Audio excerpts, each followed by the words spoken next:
No niin, nyt me ollaan tultu sitten tässä kaasukäsittelyssä LPG, eli myöskin puhutaan metaanista, se riippuu vähän käännöksistä, eli me puhumme nestekaasusta. Ja silloin kun sitten meillä on nestekaasuautoja Suomessa myöskin paljon, ne ei ole koskaan ollut virallisen maahantuontien ohjelmana, mutta meillä on tullut niitä paljon Ruotsista, Saksasta, Puolasta, mistä kaikkialta niitä on tullut. Ja niitä on erinäköisiä virityksiä. Osa niistä tankeista on näitä tämmöisiä niin kuin donitseja, pyöreitä. Ja nyt tässä on enempi haastetta on tässä tämä tankin yhdistämiseen tähän laitteeseen.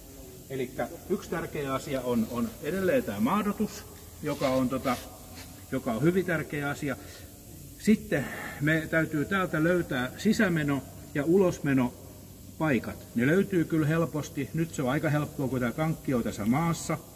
Ja ei se ole autossa kiinni. On syytä pitää tankki vaakatasossa. Yleensä se on autossa tässä käännellä. Täältä menee ihan niin kuin bensatankissakin menee. Niin täältä menee letku, joka menee tuon tankin pohjalle. Eli jos tämä on kauheasti vinossa tämä vehje, niin silloin se ei ota sitä kaikkea nestekaasua sieltä talteen. On syytä pitää se suunnilleen vaakatasossa. Tai sitten jos pystyy herkuttelemaan, kun se lähtee tonne päin, niin voihan tätä vähän kallistaa, jos on tämmöinen tilanne, mutta se ei ole tarpeen. Eli me otetaan tässä pistetään liittimet kiinni ja sitten tässä on tämmöinen venttiili, kuuluu kun se naksahtaa siellä. Tämä on turvaventtiili, joka aukaisee ton linjan, että me päästään ottamaan tätä kaasua tonne meidän järjestelmää talteen. Ja tässä on sama homma kuin tässä oli tuossa CNG-kaasussa, eli siinä korkeapaineisessa, niin me otetaan tämä tänne talteen. Ja se, että kun tämä on nestekaasu, niin me otetaan tämä nestekaasu ensin erilliseen tankkiin. Ja silloin kun meillä on varastotankki on tyhjä, joka näkyy tuolla taustalla, niin silloin se tulee vähän matkaa sieltä ton paineen mukana, mutta silloin kun toi paine me tarvitaan siihen apuja, eli tässä kohtaa me tarvitaan ulkoista apua, eli täällä on kompura, ja me pystytään täältä pistää tankkia käymään, että me saadaan imettyä tuolta kaikki kaasu tuonne tankkiin, jos tuo varastotankissa on sitten, kun tuo tankki tyhjenee, niin on kovempi paine. Ja tässä on ihan sama homma kuin tuossa korkeapainekaasussakin, muuta kuin, että me otetaan tämä neste talteen. Me voidaan käyttää sitä sitten kaikkialla, missä kaasua käytetään grillaamisessa ynnä muissa. Että tämä on ihan samantyylinen homma. Ja sitten kun me saadaan toi nestekaasu tyhjäksi, me pystytään täällä sitten katsomaan, meillä on täällä tämä tankki, ja täällä on tuommoinen tarkka mittausjärjestelmä, joka on NASAlta tilattu, tuommoinen vaata, hieno, huipputekniikkaa, eli me nähdään tuosta painosta, eli tämä ottaa noin tämmöinen pullo 15 kiloa, ja siinä on myöskin taara 15 kiloa, me tiedetään, että kun se painaa joku 30 kiloa, niin se on suunnilleen täynnä, että sinne ei kannata sitä enempää laittaa. Tässä on ihan sama homma kuin siinä korkeapainekaasussakin, sitten kun nestekaasu on siirretty pois, tonne jää vähän, niin me poltetaan se pois ihan niin kuin äskenkin tuossa toisella vehkeellä. Ja myöskin sitten kun tankit on poltettu tyhjäksi ja kaikki on pois, niin me myöskin ajetaan tänne se sama nitrogeenikaasu, joka ajaa ne viimeisetkin jutut sieltä pois. Eli se siivousyksikkö on se nitrogeenikaasu, joka sitten laitetaan täällä 5. vaiheessa, eli tässä viimeisessä vaiheessa tätä käyttöön, niin me otetaan se nitrogeenikaasu. Ja semmoinen asia meidän täytyy varsinkin Suomessa huomioida, että meillä on tässä lämpömittari. Ja me ei voida tätä oikeastaan kyllä pakkasessa tehdä, koska nestekaasu ei kulje sillä lailla pakkasessa. Me ei tarvitsisi olla kyllä mielellään, täällä on pistetty +5, mutta kyllä se nyt osaa nollavaiheella rupeaa liikkumaan se kaasu. Eli hiukan monimutkaisempi tämä nestekaasujuttu. Siinä haasteita tuo se, että siellä on tosi paljon erilaisia kaasutankkiratkaisuja. Mä oon muutamia autoja eri kierrätyspisteissä käynyt tutustumassa ja niissä on harvoissa on samanlaiset. Jos meillä on tehtaanlaisia, toi VAG-konserni, Volvo, Audi, Skoda, Seat-tyyliset jutut, niin ne on ollut aktiivisia, ne on tehtaanlaisia, ne on niinku samanlaisia. Niissä on omat samanlaiset liittimensä. Tässä tulee itse asiassa välikappalekin siihen vehkeeseen sillä, että se sopii siihen mainiosti, mutta näiden muiden kanssa siinä joutuu kyllä tietysti hiukan soveltamaan. Siinä täytyy ymmärtää se, me täytyy se tankista saada tietää, mikä siellä on niinku se täyttöputki ja mikä siellä on se moottorille menevä putki. Että semmoiset asiat meidän täytyy sieltä löytää, mutta ne on aina tapauskohtaisia. Mutta tämä on yksinkertaisuudessaan, ja siitäkin samalla kuin äskenkin, niin poltetaan se loppukaasuuntunut kaasu, poltetaan pois, ja me saadaan se sitten niin sanotusti turvallisesti hävitettyä, ja me saadaan poistettua se räjähdysvaara siitä ympäristöltämme.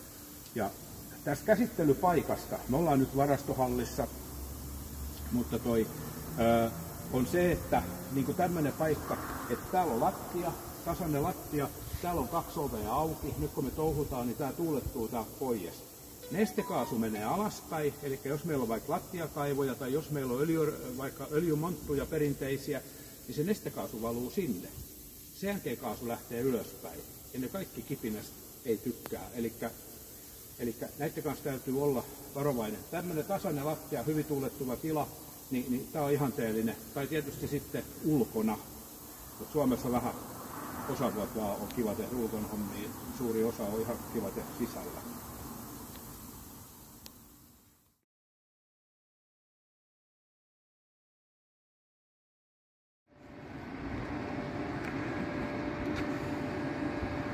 No niin, tänään me ollaan tultu tänne Erismäkille tutustumaan tähän kaasuautojen käsittelyyn. Meillä on nyt Suomessa noin 15 000 kaasuautoa noin rekisterissä ja ne rupeaa olemaan monet siinä kohtaa jo, ne tulee nyt sitten niin romutusosastolla ja ne täytyy tehdä turvalliseksi ne materiaalin hyödyntämistä, eli siis murskaamista. Ja tämä kaasun poisotto on yksinkertainen, mutta ei se ole mitenkään semmoinen asia, se on hyvin tärkeä, se on aika vaarallinen tuo kaasu, jos se lähtee hallitsemattomasti palamaan ja räjähtämään. Eli se on vähän tylsempää vielä kuin polttoaineet, siis bensa tai diesel. Ja meillä on tässä nyt, kun me ollaan täällä tehtaalla, niin meillä ei ole täällä autoa, mutta tää on niinku, tämä rautasäiliö tässä kuvasi, että olisi niinku auton CNG-kaasutankki, eli tämä on se korkeapaineinen järjestelmä. Me ollaan yhdistetty nyt tuohon meidän laitteeseen tämä. Meillä on täällä maadotus ja me ollaan tällaisia, meillä on erilaisia välikappaleita eri tankkeisiin. Eli me otetaan täältä CNG-kaasu talteen tai me otetaan se tonne meidän koneeseen. Meillä on tässä tämmönen hieno kone ja me nähdään täältä, että meillä on vähän yli 100 paaria tulee tuolta tankista. Eli siellä on kova paine, jos se syttyy palamaan, meillä tulee probleema. Meiltä täältä koneelta lähtee ulos 2 paaria, jolla me otetaan se tuohon soihtuun. Mä näytän teille kohta tuon soihdun, mutta tää on niinku tavallaan tää kone ottaa vastaan se kova paine, pistää se tohon ja meidän täytyy polttaa se pois. Se on noin 8 kertaa parempaa ympäristölle polttaa se pois, saatikkaan, jos se vapauttaa. Ja jos me vapautetaan se, me ei tiedä, mihin päin se menee. CNG-kaasu näissä autoissa on ilmaa kevyempää, se menee ylös. Jos se menee vaikka johonkin loistevaloon tai johonkin, niin sitten voi räjähdystä tapahtuu talon katossa. Ja sitten taas LPG-kaasu on sellaista, joka menee niin kuin alaspäin. Ja nyt kun me tällä vehkeellä tyhjennetään tämä, sitten kun se tankki rupeaa tyhjenemään sieltä autosta, niin meillä on tuolla myöskin tämän jälkeen tehdään tuolla nitrogeenkaasulla huuhtelu, millä me tehdään se, eli me saavutetaan sieltä se turvallisuus siihen, ettei sinne jää mitään. Eli sinne laitetaan myöskin nitrogeenkaasua tämän polton jälkeen. Ja nyt kohta mä näytän teille ton sytyttämisen tuohon soihtuun.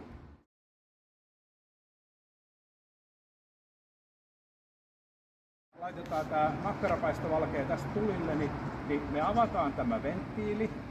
Vielä ei tapahdu mitään. Meillä on tässä turvaventtiili. Tässä on tämmöinen turvaventtiili. Se haistelee tuolla, että jos esimerkiksi tuolla tuulesta tai jostain muusta syystä tuli lakkaa olemasta, niin se pistää se kiinni. Ja meidän täytyy nyt painaa tämä täältä alas. Ja täältä kuuluu kohinaa. Ja mun täytyy muutama sekunti tässä pitää tätä päällä.